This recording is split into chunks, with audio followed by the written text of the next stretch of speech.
Welcome to War Thunder with Subdude. How y'all doing today? Well, let's go over something that I guess some of my critics really don't understand. I rag on one of the Harriers for one reason. It's the weapon system. It has nothing to do with the plane, it has everything to do with the weapon system attached to the aircraft. Now let's discuss the actual aircraft. In the American line, it's the Aviate-A and the Aviate-C. The Aviate-A and C are basically derived from the Harrier GR3. And they are neither fully attacker nor fighter. Now, if you don't understand, they can perform the functions of either, but not better than an actual fighter or an actual attacker. They're kind of in between and not really capable of both. Um, and yes, I rag on the GR1 because of a weapon system that was attached to it. Otherwise, it's a perfectly fine 9.3, 9.7 aircraft. With the weapon system that's attached to it, it is a 10.0 aircraft. And Gaijin recently has decided they were going to slip and let 9.7s into 10.0 and above fights, even after they said they weren't going to do that. That's on Gaijin. But the aircraft itself is a decent aircraft. It performs its functions fairly well. It's not really an attacker because it doesn't carry a large enough bomb load. And it's not really a fighter because it's not as agile as a Saber. It's not as fast as a Super Saber. Um, and it can run into things like F-104s, Italian, German, MiG-21s, which are incredibly fast compared to this plane. It can run into A-7Ds, which have very good dogfighting missiles, the AIM-9J. There's nothing wrong with the Harriers themselves. Like I said, my main complaint with the Harrier is the GR1 being equipped with a weapon system that it was never equipped with. And that was done as a money grab by Gaijin. And it worked. A lot of people bought those GR1s because of the weapon system, not because it's a great fighter. If you took the SRAMs away from the GR1 and equipped it with AIM-9Ds, which I think would have been the missile that it should have been equipped with, not an AIM-9B or an AIM-9G. It should have been equipped with an AIM-9D Delta. It would have been 9.3, 9.7. Agile enough to get in there and be a fighter when it was being a fighter, and with enough of a bomb load that if you wish to go and use it as a straight attacker, it was capable of that with guns for self-defense.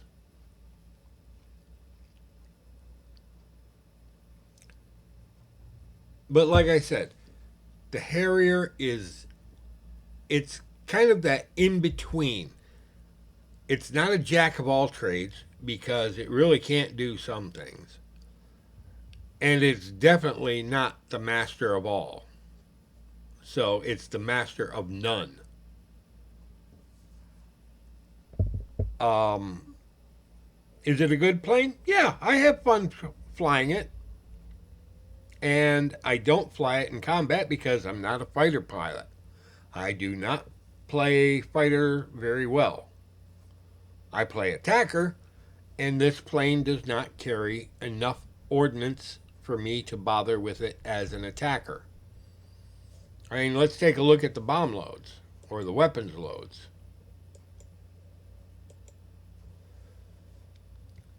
Two AIM-9Gs and three 500-pounders or 250s or two 1000s and a 500, two 1000s, eight Zunis, 38 Mighty Mouse or 14 Mighty Mouse, or just go with two AIM-9Gs, five 500s, five 250s, two 1000s, three 500s.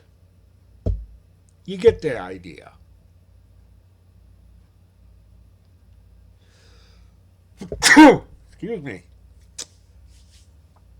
But, I mean, the plane, it has an attack loadout, which isn't bad. 76 Mighty Mouse or 28 Mighty Mouse if you go with the smaller pods. And the smaller pods, let me see. Well, I can't select it.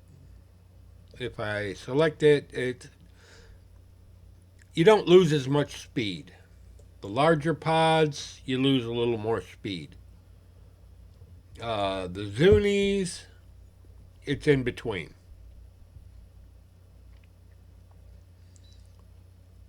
Now, the plane is got a very fast takeoff. And that's doing a conventional takeoff. It can get off the ground relatively quick. It accelerates well, and that's all to the good. But again, it doesn't turn as well as a standard fighter. Come on, there we go. Aviation, Blue Water Fleet, go away.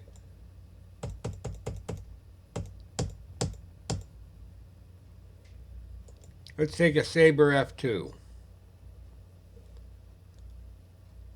Now, I haven't spaded mine because I really just don't like the Sabres that much. Turn time of 26 seconds. That's decent, especially for a jet. Again, I haven't spaded it, so it makes it a little tough. Hang on.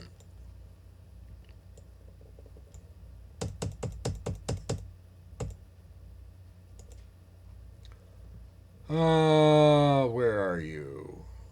I did spade the A5. The A5 has a top speed of 679 miles an hour and a turn time of 24 seconds.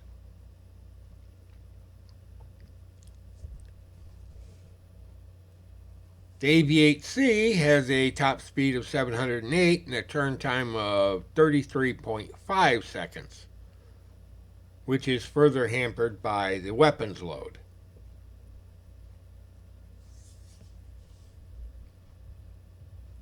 You can see where the problem is.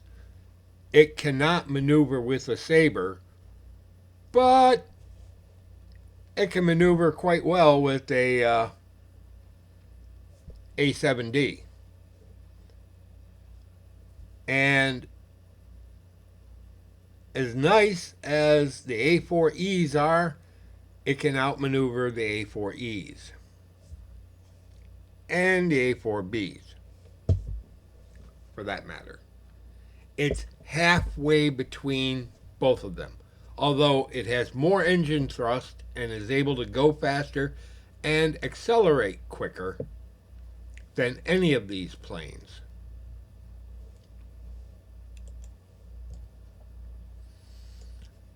It's an all-arounder that you need to learn how to use. I don't like it for one reason. I do not like the fact that it's a marriage of fighter and attacker, and it doesn't perform either at a level where I am comfortable using it. I prefer to use an attacker, and the dedicated attackers are considerably better at their job on a pound for pound basis than the AV8s or the GRs. Harriers are nice planes. I like them. I like the vertical takeoff, vertical landing, or short landing, actually. I prefer the short landing rather than the vertical landing. Um, that said, I don't like landing on carriers at all. I'm not even comfortable landing the Skyhawks on carriers because carrier landings are right pain in the butt when you're in a combat situation. You should be able to fly away from the combat to land without being molested in your landing. And if somebody comes to molest you while you're landing, the carriers should be able to open up a can of whoop ass on them like the Baku does with its Gatling cannons. But they didn't see fit to give the Forrestal class or the Queen Elizabeth. I guess it's Queen Elizabeth, or is it the Ark Royal? Ark Royal, a Gatling cannon, or surface to air missiles like Sea Sparrows, or rolling airframe missiles. But those may come in the future. Never know. So landing on a carrier in air realistic is kind of like, yeah, you can do it if you're feeling lucky. If you're not lucky, you're going to get pawned on your way in. And there's a lot of things you got to pay attention to when you're landing on a carrier. Airspeed, your altitude, everything. Is your gear down? Is your arrestor hook deployed? Are you coming in properly? Are you going to hit the wire? Or are you going to bounce off the middle of the deck and keep on going? Or oops and go bloosh at the end of the runway, flight deck, whatever. But the Harrier, I see nothing wrong with the aircraft itself. Again, it's a weapon system issue with the GR1.